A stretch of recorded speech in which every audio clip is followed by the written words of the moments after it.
Well, well, well. Look who's here. You found your way to the sleepiest corner of the internet, haven't you? Welcome, weary traveler, to the most uneventful ghost stories ever told. Tonight, we're diving into ghost stories so utterly unremarkable, so completely lacking in actual spookiness, that they'll have you snoring before the first phantom even appears. Now, before we begin our journey into the wonderfully boring realm of polite spirits and considerate specters, let's get you settled.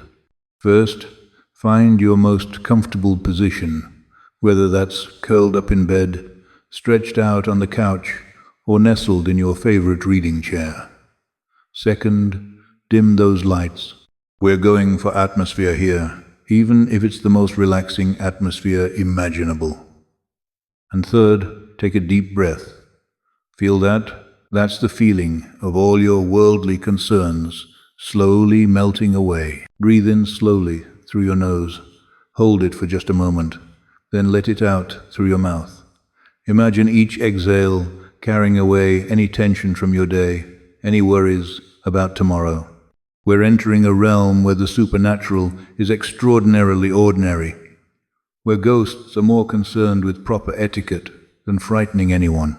Ready? Let's meet some of the most well-mannered spirits you'll ever encounter. Chapter 1. The Punctual Phantom. Margaret Henderson had always been a creature of habit.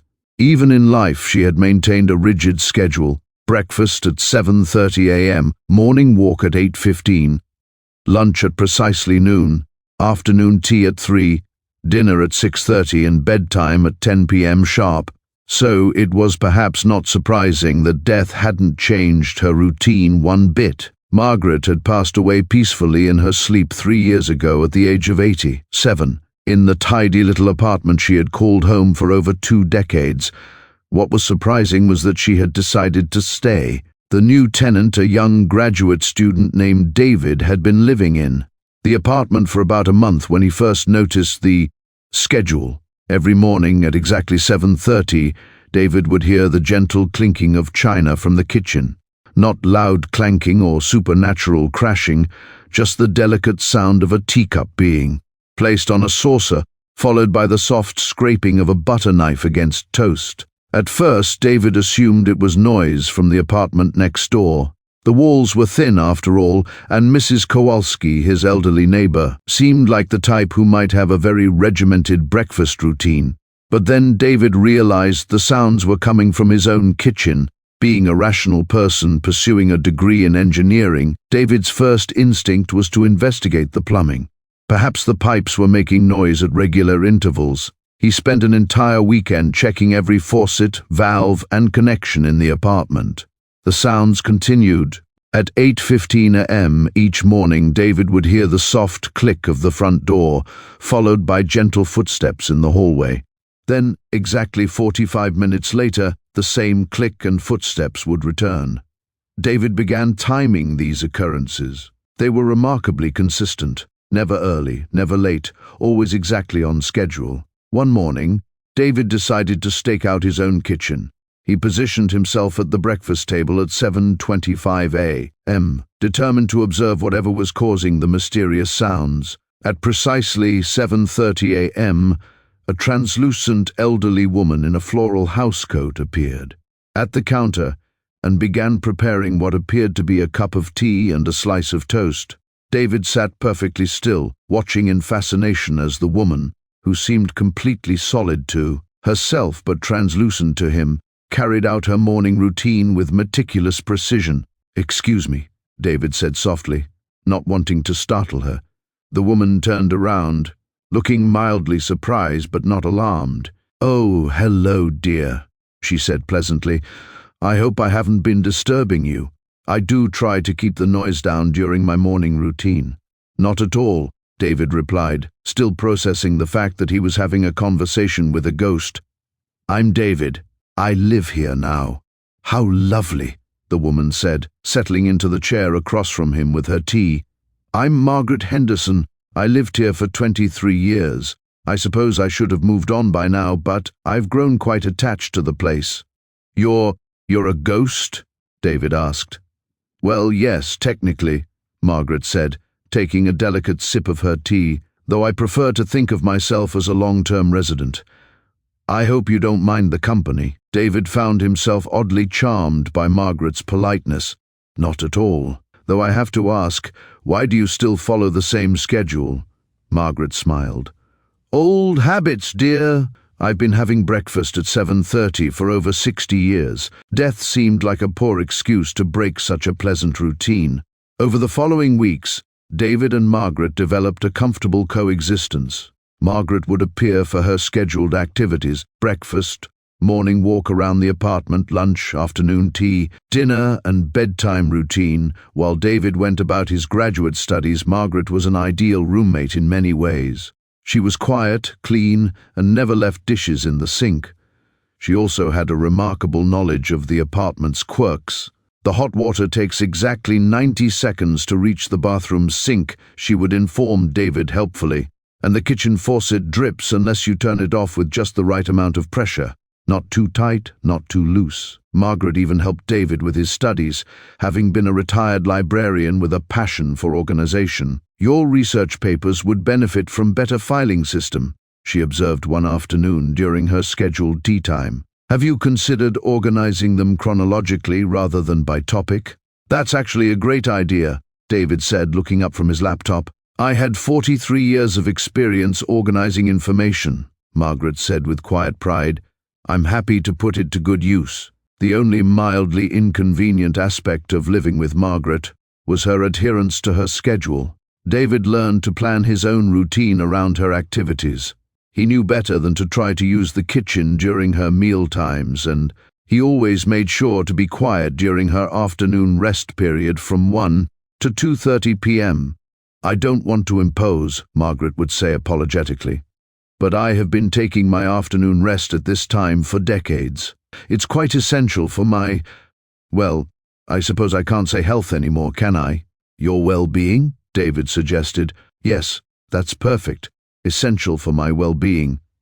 David found Margaret's presence oddly comforting. She was like having a very considerate grandmother who happened to be deceased. She would remind him to eat regular meals, suggest that he get more fresh air, and occasionally offer life advice based on her 8 decades of experience. You know, dear, Margaret said one evening during her scheduled dinner time, I've been watching you study for weeks now.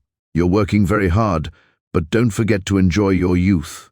I was so focused on my routines and responsibilities that I sometimes forgot to appreciate the simple pleasures. What kind of simple pleasures? David asked. Oh, you know, a really good cup of tea, a walk in the sunshine, a conversation with a friend, the satisfaction of a job well done. Margaret paused thoughtfully. Though I must say, having someone to chat with again has been quite delightful. I hadn't realized how much I missed conversation. David smiled. I've enjoyed it too, Margaret, your excellent company. Thank you, dear. That's very kind of you to say. Chapter 2. The helpful haunt. The Riverside Public Library had always been a quiet place, but in recent months, it had become almost supernaturally quiet. Not the kind of supernatural quiet that suggests impending doom, but rather the kind that suggests someone is being extraordinarily considerate about noise levels. Head librarian Patricia Webb had been working at the library for 15 years, and she had never experienced anything quite like it. Books that had been left scattered on tables were mysteriously returned to their proper places overnight. The card catalogue, which the library maintained for nostalgic reasons, was always perfectly organized each morning.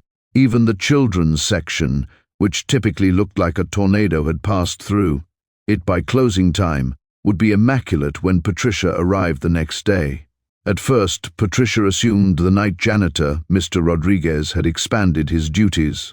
Carlos, she said one morning, I really appreciate you organizing the book returns, but you don't need to do that. That's what the staff is for. Carlos looked puzzled. I don't organize the books, Ms. Webb. I just empty the trash and clean the floors. The books are always neat when I get here. This was strange. Patricia decided to investigate. She arrived at the library extra early one morning and found the place in perfect order, just as it had been every day for the past few months. But as she walked through the stacks, she noticed something unusual, A few books were floating gently through the air, arranging themselves alphabetically on the shelves. Patricia stopped and stared. She blinked several times, wondering if she was seeing things. But no, there was definitely a copy of Pride and Prejudice hovering in the air, sliding itself neatly between Persuasion and The Princess Bride. "Hello!" Patricia called out softly. The book froze in mid-air for a moment, then gently settled onto the shelf. "I'm sorry," came a gentle voice from somewhere near the fiction section. "I didn't mean to startle you. I was just finishing up the overnight organization." A translucent figure emerged from behind the stacks, an elderly man in a cardigan and reading glasses, carrying what appeared to be a ghostly library cart. "I'm Dr. Edmund Cartwright," the figure said politely. "I was the head librarian here from 1967 to 1994. I passed away 2 years ago, but I've been keeping the place tidy." Patricia stared at him, processing this information. You're a ghost?" "I prefer volunteer spirit, Doctor," Cartwright said with a gentle smile. "I spent 27 years caring for this library. It felt wrong to stop just because I'd moved on to the next plane of existence." "So you've been organizing the books every night?" "Among other things," Dr. Cartwright said, looking slightly embarrassed. "I've also been updating the card catalogue, repairing damaged books, and I took the liberty of creating a more efficient system for the periodical archives." Patricia found herself oddly impressed rather than frightened. "You've been doing all of this for free?" "Well, I'm not exactly in need of a paycheck anymore," Dr. Cartwright said with a chuckle. "Besides, I love this work. Library science was my passion in life. Death seemed like a poor reason to abandon it." Over the following weeks, Patricia and Dr. Cartwright developed an excellent working relationship. Dr. Cartwright would handle the overnight organization and maintenance, while Patricia managed the day-to-day operations and patron services. Dr. Cartwright proved to be an invaluable colleague. He had an encyclopedic knowledge of the library's collection and could locate any book within seconds. He also had an uncanny ability to anticipate what patrons might need. "The gentleman in the blue sweater who comes in every Tuesday," Dr. Cartwright would tell Patricia. "He's been working his way through the entire mystery section chronologically. He'll be ready for the next Agatha Christie novel tomorrow." "How do you know that?" Patricia asked. "I've been observing patron behavior for decades," Dr. Cartwright explained. "You develop a sense for these things." Dr. Cartwright also proved helpful with the more challenging aspects of library management. When the computerized catalog system crashed, he was able to direct patrons to books using his memorized knowledge of the collection. "Let me see," he would say, appearing beside confused patrons. "You're looking for a cookbook with easy vegetarian recipes? 3rd floor, section 641.5, approximately 12 books from the left on the middle shelf, the one with the green cover." Patrons initially found it odd that Patricia seemed to know exactly where every book was, located without checking the computer, but they appreciated the efficient service. "Your staff is remarkably knowledgeable," one patron commented to Patricia. "We have excellent institutional memory," Patricia replied. The only challenge was Dr. Cartwright's tendency to make improvements without checking first. Patricia would arrive at work to find that he had completely reorganized entire sections according to his own cataloging preferences. "Dr. Cartwright," Patricia would say gently, "I appreciate your initiative. But could you check with me before making major changes to the system?" "Of course, my dear," Dr. Cartwright would reply. "I sometimes forget that libraries are collaborative enterprises. In my day, I was rather set in my ways." "Your ways are excellent," Patricia assured him. "I just want to make sure we're coordinating our efforts." Dr. Cartwright's presence also had an unexpectedly positive effect on the library's atmosphere. His dedication to quiet, respectful behavior seemed to influence the patrons. People naturally spoke more softly, handled books more carefully, and left their reading areas tidier than before. "There's something about this place," one regular patron mentioned to Patricia. "It feels so peaceful, like someone really cares about it." "Someone does," Patricia replied, glancing toward the stacks where she, could see Dr. Cartwright carefully dusting a row of reference books. Chapter 3. The considerate caller, Emily Chen, had always been a sound sleeper, which made the midnight phone calls all the more puzzling. For the past 3 weeks, her bedside phone had been ringing at exactly 12 a.m. every night. Not 11:59 p.m., not 12:01 a.m., exactly midnight. The first few times it happened, Emily assumed it was a wrong number or a prank call. But when she answered, there was never anyone on the line. Just silence, followed by a gentle click as the caller hung up. Emily tried unplugging the phone, but it still rang. She tried N69 to call back the number, but the automated voice informed her that the number could not be identified. She even called the phone company to report the harassment, but they found no record of any calls to her number during the time she specified. After 2 weeks of interrupted sleep, Emily decided to stay awake and confront the midnight caller directly. At 11:58 p.m., Emily positioned herself next to the phone, determined to get to the bottom of this mystery. At exactly midnight, the phone rang. "Hello," Emily said firmly. "Oh, hello, dear," came a gentle, elderly voice. "I hope I haven't been disturbing you." Emily paused. This was not what she had expected. "Who is this?" "My name is Rose Sullivan," the voice replied. "I used to live in your apartment. I passed away about 6 months ago, but I've been trying to check in." "Check in?" Emily asked. "Oh yes, dear. I lived in that apartment for 42 years. I was quite attached to the place. When I heard someone new was living there, I wanted to make sure everything was all right." Emily sat down on her bed, trying to process this information. You're calling me from beyond the grave?" "Well, yes, I suppose I am," Rose said with a slight chuckle. "Though I must say, the long-distance charges are quite reasonable. Death seems to come with unlimited calling plans." "But why midnight?" Emily asked. "Oh, I hope the timing isn't inconvenient," Rose said, sounding genuinely concerned. "I've been calling then because I didn't want to interrupt your day. I assumed you'd be asleep and I could just leave a quick message to check on things." "You've been calling to leave messages?" "Well, yes, but you kept answering," Rose explained. "I didn't want to be rude and hang up without speaking to you, but I also didn't want to frighten you with unexpected ghost calls." Emily found herself oddly touched by Rose's consideration. "What kind of messages were you planning to leave?" "Oh, just little reminders," Rose said warmly.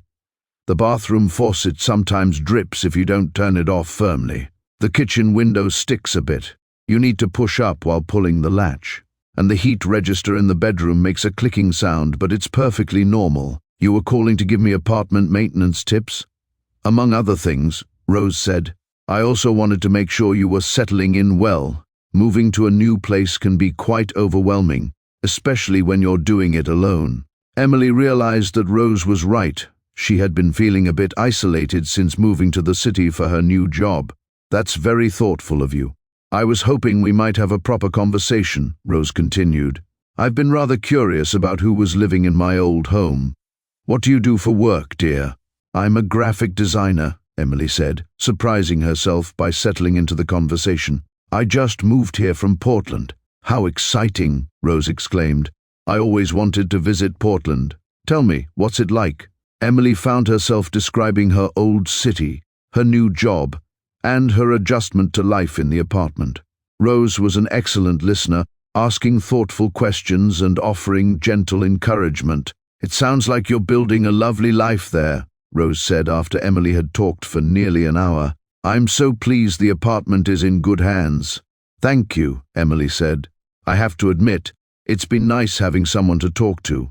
"Oh, I'm delighted to hear that," Rose said. "I was worried about bothering you with these calls." "Not at all," Emily replied. "Though maybe we could schedule them for a slightly earlier time. I do have to get up for work in the morning." "Of course, dear," Rose said immediately. "How thoughtless of me. What time would be convenient? Maybe 9 p.m.? Emily suggested. "Perfect," Rose agreed. "I'll call you tomorrow at 9 p.m. sharp."